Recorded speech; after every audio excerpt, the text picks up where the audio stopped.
Так, достар, саламатсыздар ма? Осы видеомен мен кішкене ютубтан демалғым келіп отыр. Мен ютубтан шаршап кеттім демеймін, бір себеп те емес. Мен ютубтан кішкене енді қазақ ютубына демалыс алайын деп едім. Оған дейін менің басқа да видеомды қарап шығыңыздар. Әрине өзіңізге керекті. Көбіне енді поисктан келеді маған, мен 76%, сосын мен 92% несіз қарайды екен, бағанағыдай.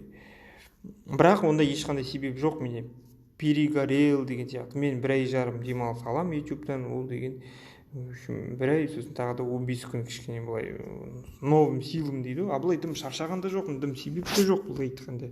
Өзім былай, мен вообще 8 жыл ютубтанмын ғой, вообще ютубтан демалып та көрмеппін. Баяғыда есімде бір айда бір видео, 3 видео, 4 видео шығаратын, потом сосын тағы да видеолар шығаратын, сосын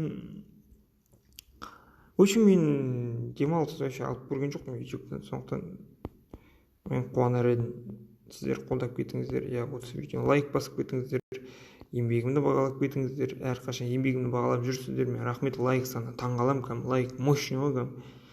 Қазақ халқы көтеріп жатыр, қазақ халқы нетеді.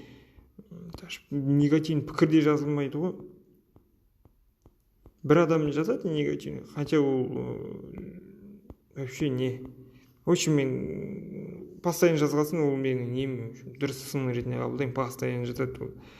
В общем, ютубтан 1 ай демалам, 1,5 ай, 15 күн. В общем, сол қай күннен бастап, бірақ точка отчета дейді, оны айта алмаймын.